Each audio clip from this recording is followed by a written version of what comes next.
جیسا کہ ابھی وہ خلا والے مسائل تھے، خلا والے مسائل میں یہی سوچ رہا تھا کہ خواتین کے ساتھ زیادتی ہوتی ہے، اور اگر ہم عدالتی خلا کو خلا تصور نہیں کرتے ہیں شرعی اعتبار سے، وہ اپنی جگہ بجا ہے، بے جا نہیں ہے، لیکن جب ایک مہینے کے بعد جج نوٹس بھیجتا ہے اور شوہر پھر بھی حاضر نہیں ہوتا، تو کیا اس صورت میں کورٹ کے پاس بالکل ہی اختیار نہیں ہوگا، یا کیا پھر اس صورت میں ہمارے علماء اس چیز کو بالکل ہی قبول نہیں کریں گے کہ آیا تنسیخی نکاح اس کو فرض کر کے اس کو اسی طریقے سے ہم اس پر حکم جاری کر دیں؟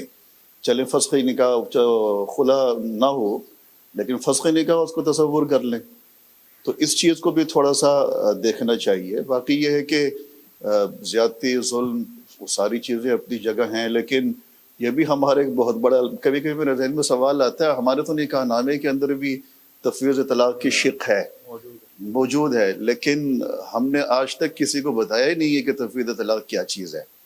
اگر تھوڑی سی اس کے بھی اویئرنیس ہو تو میرے خیال میں یہ عورتیں عدالتوں کا رخ نہ کریں، تو یہ تھوڑی سی زیادتی تو ہے۔ بالکل۔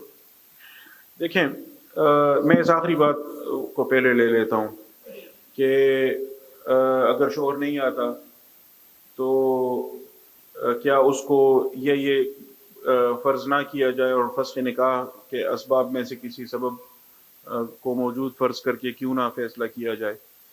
میں پھر عرض کروں گا کہ یہ اس مفروضے پر ہے کہ ہم نے اس قانون کو جوں کا توں مان کر فیصلہ کرنا ہے۔ وہ تو دارالافتاء کی مجبوری ہے کہ وہ اس معاملے میں آگے نہیں آ سکتا، لیکن دینی طبقے کی یعنی مجموعی طور پر جو ذمہ داری ہے وہ تو اس قانون کو اور اس نظام کو تبدیل کرنے کی ہے تاکہ اصل حکم بحال ہو جائے۔ باقی میں اسے عذر نہیں مانتا کہ عدالت کہتی ہے کہ بندہ نہیں آ رہا۔ بھائی بندہ بہت سارے دیگر کیسز میں بھی تو نہیں آتا، کیسے پکڑ کے بلا لیتے ہیں؟ اختیار ہے جج کے پاس، ہاں لندن سے بھی بلا لیتے ہیں، اور یعنی پکڑنے کے ہزار طریقے ہیں۔ کچھ غیر قانونی طریقے ہماری پولیس اختیار کرتی ہے۔ اس دن وہ ٹی وی پر بتا رہے تھے نا کہ وہ موٹر وے پہ جو ریپ والا واقعہ ہوا تو کہتے ہیں بندہ نہیں پکڑ رہے تھے، ہم اس کے گھر میں گئے، وہ نہیں تھا تو اس کی بچی کو پکڑ لیا یا بیوی کو پکڑ لیا۔ پریس کانفرنس میں بتا رہے ہوں، کوئی الو کا پٹھا اس سے نہیں پوچھ رہا کہ بھئی اس کی بیوی کو تم کیسے پکڑ سکتے تھے یا اس کی بہن کو پکڑ لیا، کیوں؟ یہ یعنی سراسر غیر قانونی کام تھا، لیکن چونکہ ریپ کا واقعہ ہو چکا ہے تو اب یہ سوال کوئی نہیں اٹھا رہا۔ بندہ مفرور ہے، مفرور کو پکڑنے کے ہزار طریقے ہیں، لیکن یہ طریقہ نہیں ہے کہ اس کی بیوی کو پکڑ لیں، اس کی بہن کو پکڑ لیں۔ ہماری پولیس کرتی ہے۔ بندہ مطلوب ہے، وہ نہیں اس کے بھائی کو پکڑ لو تاکہ وہ تنگ ہو کر واپس آ جائے، اس پر خاندان کا دباؤ ہو۔ اب یہ غیر قانونی ہے لیکن کرتے ہیں۔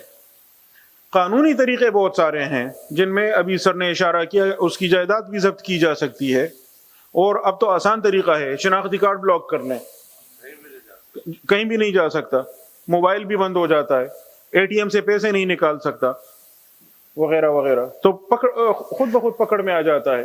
اور جب ایک